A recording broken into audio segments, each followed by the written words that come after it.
ជំរាបសួរបងប្អូនញាតិមិត្តកូនក្មួយដែលទើបនឹងចាប់ផ្ដើមមានចិត្តស្រឡាញ់ចង់ថែរក្សានៅវត្ថុស័ក្តិសិទ្ធិថ្ងៃនេះខ្ញុំសូមលើកយកប្រធានបទដែលវត្ថុស័ក្តិសិទ្ធិច្រើនមានដំណំខុសគ្រូខុសដំណំថ្ងៃនេះជាថ្ងៃសិល8កើតខែកដឹកត្រូវនឹងថ្ងៃទី29ខែ10 2025ខ្ញុំសូមលើកយកមកប្រាប់បងប្អូនកូនក្មួយដែលមានចិត្តបំណងចង់ស្រឡាញ់នៅវត្ថុស័ក្តិសិទ្ធិហើយខ្លាចខុសដោយពាក្យចាមរាមហើយចេះតែថាខ្ញុំជាអ្នកគោរពស្រឡាញ់ថែហើយខ្ញុំអត់មានចេះបល័យគាថាធម៌អីទេតែចិត្តធ្វើឲ្យចិត្តស្រឡាញ់គោរពការគោរពស្រឡាញ់ដោយស្មោះយើងមិនចេះអីក៏មានសេចក្តីសុខដែរដោយសារអីដោយសារការគោរពស្រឡាញ់ថែឲ្យបានល្អឲ្យបានត្រឹមត្រូវចង់និយាយថាឲ្យផុសចេញពីដួងចិត្តរបស់យើងគោរពស្រឡាញ់វត្ថុស័ក្តិសិទ្ធិហើយចិត្តយើងឲ្យមានធម៌សប្បុរសក្នុងខ្លួនកុំប្រមាថមើលងាយការនិយាយស្ដីលើសការពិតពីក្នុងខ្លួនលើសពីអ្វីដែលយើងប្រព្រឹត្តកុំឲ្យលើសយើងនិយាយតែត្រឹមឧទាហរណ៍ថា10យើងនិយាយត្រឹមតែ7បានហើយកុំនិយាយដល់10 11 12ហ្នឹងឧទាហរណ៍អញ្ចឹងហើយវត្ថុស័ក្តិសិទ្ធិគ្រប់តួអង្គទាំងអស់ដែលយើងគោរពស្រឡាញ់ថែនោះលោកមានសិលហើយល្អជាងមនុស្សលោកមានចិត្តលោភលន់ក្តៅក្រហាយខឹងសម្បាច្រើនតែវត្ថុស័ក្តិសិទ្ធិមានជាតួអង្គអីសីព្រះពុទ្ធតួអង្គព្រះសិវៈអីជាដើមព្រះកច្ចាយណៈអីហ្នឹងលោកសិតតែមានសិលអញ្ចឹងលោកមានសិលលោកមានការអធ្យាស្រ័យច្រើនណាស់លោកមិនខឹងតែផ្ដេសតែផ្ដាស់ទេមិនដូចមនុស្សលោកទេអញ្ចឹងបងប្អូនគោរព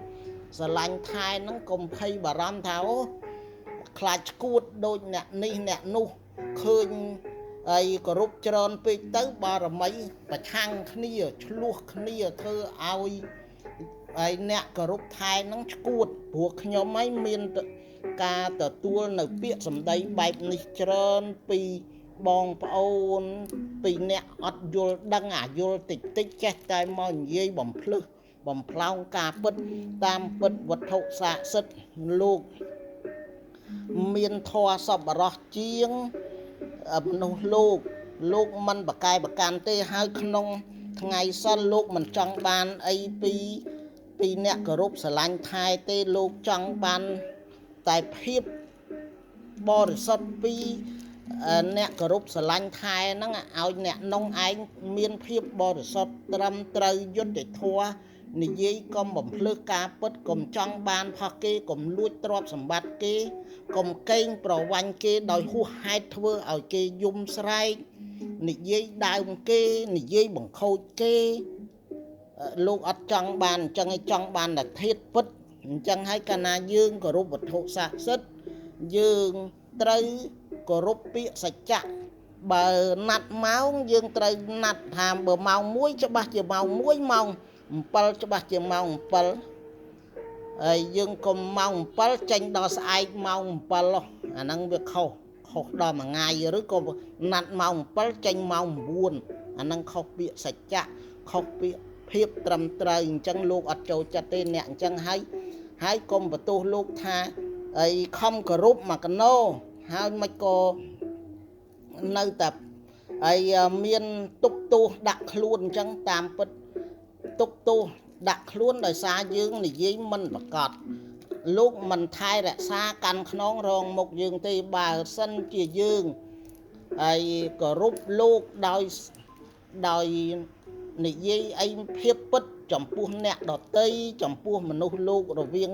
មិត្តភ័ក្តិរវាងបងប្អូនម៉ែឪនិយាយឲ្យបានត្រឹមត្រូវ ហើយគោរពពេលវេលាច្បាស់លាស់គឺលោកតាមថែរក្សាយើងហើយលោកអត់មានធ្វើទុកបុកម្នេញអីយើងទេហើយការគោរពហើយនៅតែមានមហន្តរាយគ្រោះថ្នាក់អ្វីមួយមកលើយើងកុំបន្ទោសលោកព្រោះលោកចង់ឲ្យតែយើងមានសេចក្តីសុខទេតែដោយសារអំពើកម្មរបស់យើងពីជាតិមុនឬពីអតីតជាតិហើយដែលមានកម្មគ្រាន់តែថារឿងនោះនឹងគ្រោះថ្នាក់នោះហើយអាចគ្រោះដល់ទី9លោកជួយបានមកនៅត្រឹមទី5ទី4ទី3អញ្ចឹងទៅឲ្យលោកជួយឲ្យដាច់ 100% អត់ដាច់ទេតែបើគ្រោះនោះត្រឹម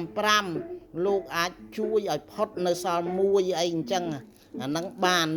ហើយវត្ថុស័ក្តិសិទ្ធិជួយមែនជួយដោយយើងគោរពត្រឹមត្រូវលោកជួយហើយតែយើងមិន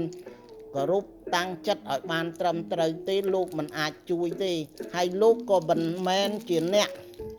ហើយយើងបួងសួងបន់សុំលុយកាក់មាសប្រាក់ទៅបានមាសប្រាក់ឲ្យឯលោកអត់ទេកាលណាយើងបន់ស្រន់សុំមាសប្រាក់បើយើងអត់ខំប្រឹងរកក៏អត់បានដែរបើយើងមិនធ្វើល្អក៏មិនបានដែរដូច្នេះហើយការគោរពហើយនៅវត្ថុស័ក្តិសិទ្ធិគឺភាពអញ្ចឹងមិនមែនហើយគោរពឲ្យមានឲ្យបានទេតែគ្រាន់តែថាបើយើងគោរពហើយលុយកាក់យើងមានលោកជួយរក្សាគង់វង្សឲ្យតែមាសប្រាក់លុយកាក់នោះគឺរបស់ដោយធម៌មិនមែនរបស់ដោយលួចគេយកមកកេងប្រវាញ់កាប់សម្លាប់គេបោកប្រាស់គេយកមកឲ្យលោកជួយរក្សានោះលោកមិនអាចជួយបានទេជួយអ្វីដែលកម្លាំងសទ្ធារបស់យើងរកកម្លាំងបានដោយពិតអាហ្នឹងសូមជម្រាបប្រាប់បងប្អូនអញ្ចឹងខ្ញុំអ្នកគោរពច្រើនបងប្អូនខ្ញុំខ្លះថាខ្ញុំគោរពច្រើនចាំមើលបំលេលើឈួតលិចឡប់តាមពិតអត់ទេមានសេចក្តីសុខគ្រួសារខ្ញុំមានសេចក្តីសុខថាឲ្យមានលើសគេអត់មានទេឲ្យថាឲ្យវត្ថុនោះជួយយើងហោះចង់ទៅកន្លែងនេះហោះទៅបានចង់ទៅកន្លែងនោះហោះទៅបានมันអាចហោះទៅបានទេតើយើងទៅដោយខ្លួនឯងតើយើងរកគំនិតមធ្យោបាយទៅមិនមែនថាដូចអាចារ្យធំនិយាយអញ្ចឹងហ៎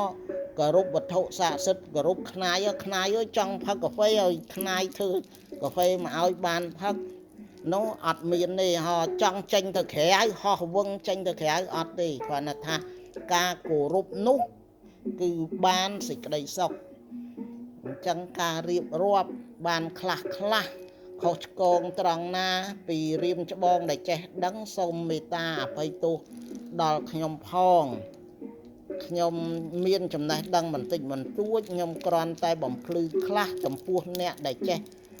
ចង់គោរពស្រឡាញ់ហើយមានឮសូរពាក្យចេះចោះទៅស្រាប់តែលោកអត់ហ៊ានគោរពវិញទៅ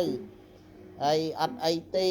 ព្រោះខ្ញុំអ្នកគោរពហើយខ្ញុំអ្នកគោរពថែហើយខ្ញុំអត់មានចេះគាថាអត់ចេះបល័យអីផងខ្ញុំគោរពមានសេចក្តីសុខហើយរបស់ទាំងឡាយដើម្បីសុខយើងត្រូវតែធ្វើកិច្ចនិយាយល្អហើយរកគ្រូអាចារ្យដែលគេខ្លាំងពូកែសូត្រដាស់នៅមន្តអាគមគាថាបបោះកំរោលយាងតួអង្គគង់សន្ធិដ្ឋអញ្ចឹងទៅយើងបានសុខហើយយើងយកមកចេះតែសុខហើយបើយើងហើយយកមកហើយយើងមានចិត្តលោភលន់កេងប្រវាញ់ទៅលើអ្នកដតីបំផ្លាញគេបំផ្លាញសេចក្តីសុខគេញុះញង់គេអាហ្នឹងមិនបានសុខទេខ្លួនយើងមិនបានសុខទេគេមិនសុខយើងក៏មិនបានសុខដែរអញ្ចឹងសេចក្តីសុខស្ថិតនៅលើអំពើល្អរបស់យើងទើបយើងបានសុខអរគុណសូមជម្រាបលា